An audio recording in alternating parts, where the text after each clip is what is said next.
Great Hi. to meet you both, and thank you so much for the gift of the series. Thank you. Thank you for having Oh, us. thank you so much. Thank you. One of the aspects that I really love about the series is the gentle pace and the tone. And I just wonder, and it's so warmly inviting, I think. Um, how integral is that to telling this story? I think it's really important. It's this whole ride of making this show, we've been trying to write a show that we would want to watch and a world that we would want to live in. And yeah, I think that the pace is really important. People sort of grow slowly in this world and on this show. And it's been very fun and moving to sort of look back on the three seasons as we enter into season three and think about how much some of these characters have grown, even though it feels like when you're watching it that the pace and the style and the tone is so grounded and human and sort of slice of life, and we sort of have some air in the show. But then you think about how much people have grown, and it's like kind of gigantic leaps. Like I think about Trisha, like from the pilot to the season three, she's really grown a lot, you know. But we try to make it as human and realistic as possible. And I So think it's more like life. Yeah. we found like I think a similar interest as Bridget in sort of really looking at those moments that are often like before and after the big moments that are normally focused on, sort of like the nostalgic moment before or after. And I think part of that is also looking at like moments and characters that are often not the ones that are focused on, and just being able to focus on those with like full lives and full humanity. And I think for us, it's also just sort of it is a comfort to sort of like slow down, to let the story breathe. And then I think it hopefully it invites the audience in to sort of like lean in and pay attention to those little things. And then we just have incredible actors who bring so much sort of detail and nuance to those little moments. And we could sit and watch Sam and Joel just sit in a car and shoot the shit for Forever. hours. Yeah. Yes. Or eat some donuts too. I won't Yeah. swear, but Yeah. yeah. Exactly, Yeah. Just to keep exactly. it PG, but yeah, and I also really noticed this season as well the times when the camera just stays with an individual character for much longer than we're used to seeing, but we get so much from those moments too.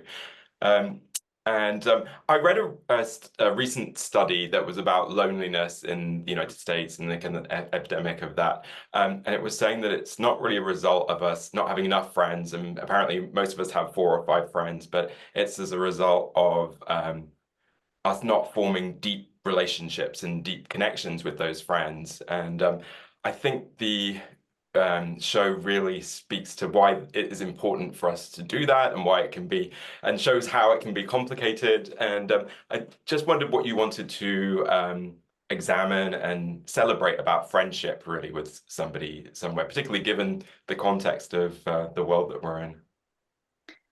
I mean, Paul and I You are put best that in friends. beautiful context. Yeah, That, I was like, that was beautiful. And I was thinking about all the lonely people. I hope they find comfort in our show. This truly is like a love story between two friends. And it's so fun to live in that world and to explore that world for like 6 years making this show. Paul and I are best friends, and we've been writing together for like 25 years. So we draw a lot of sort of the good and the bad from our own journey of keeping our healthy friendship. And I know that's really important to Bridget, who also writes and creates all these characters with us. Um, her friendships are very important, and I think it's important, a show that's sort of about coming of age a little later in life. How important friendships are as primary relationships in your life. And that's why it's so fun that we have a Thanksgiving episode this season. A show about chosen family. You get to spend the time in this world and in this show, especially this season, sort of going really deep on your major relationship, which happens to be a friendship. I think it's also interesting that, the way you contextualize it, not just being about like having friends or the number of friends.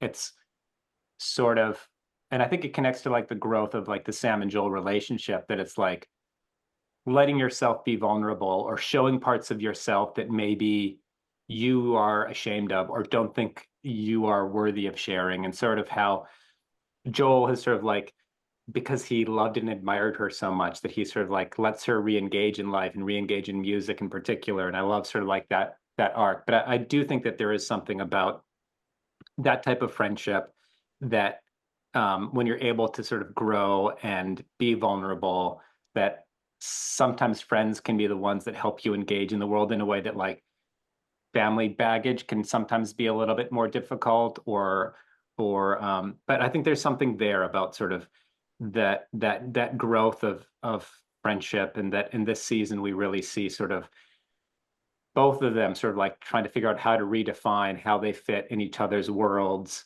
and the growth that they've had, that in the past we would have seen Sam run away from the fact that Joel is in a relationship or feel betrayed. And she doesn't, but it's still a hard thing to figure out where you exist. And it's like, it's just an ongoing thing that needs to be nurtured.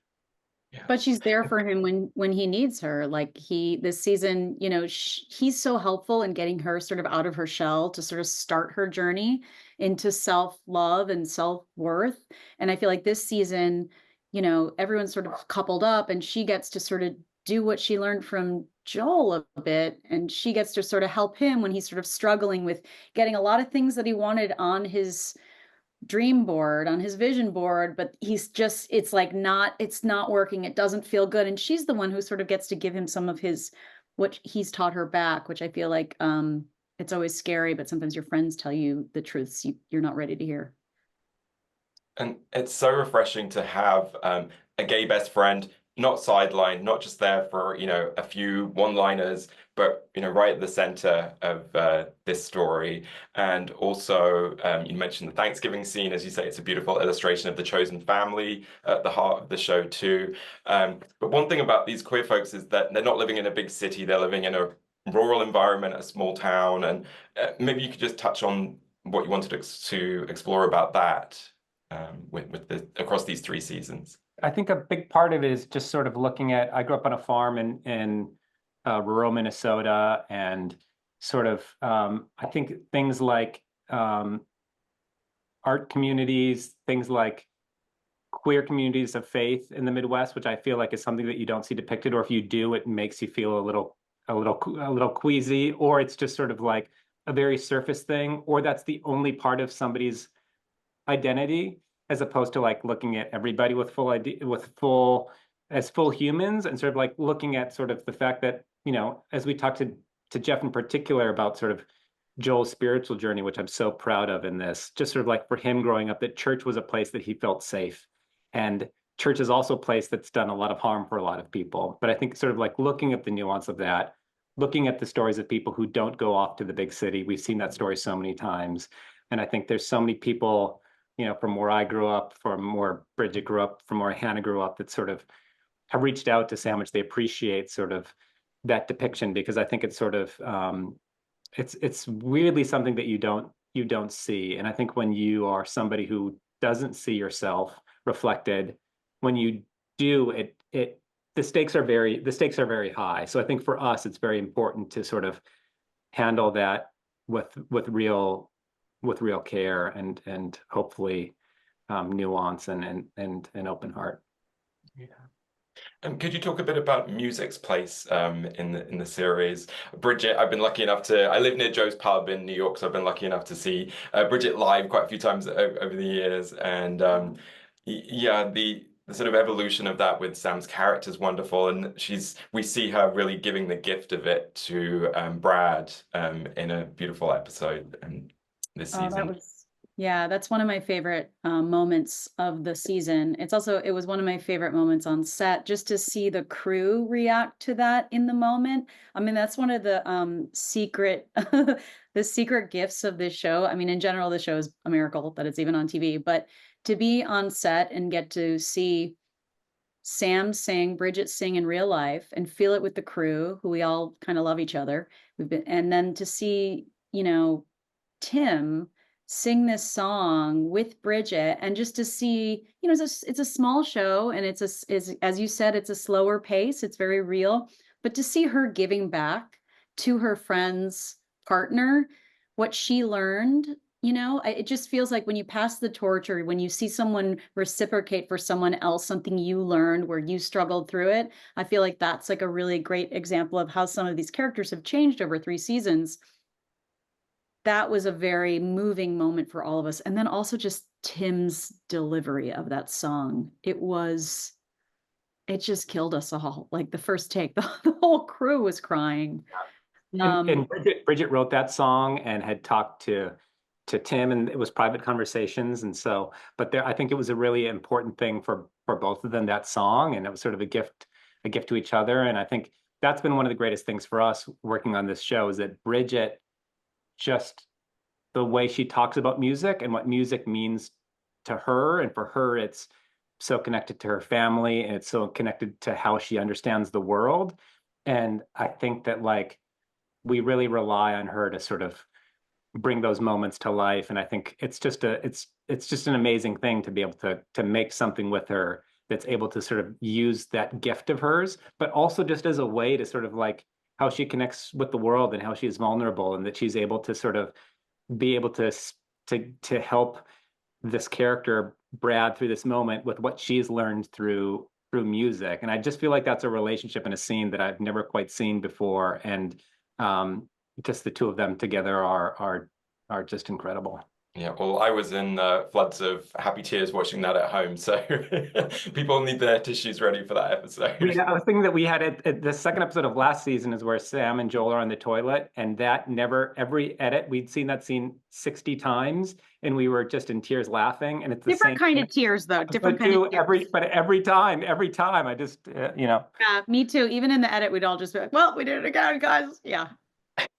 Well, Hannah, Paul, thanks so much. Great to chat to you, and congratulations, and thank you again on a beautiful series.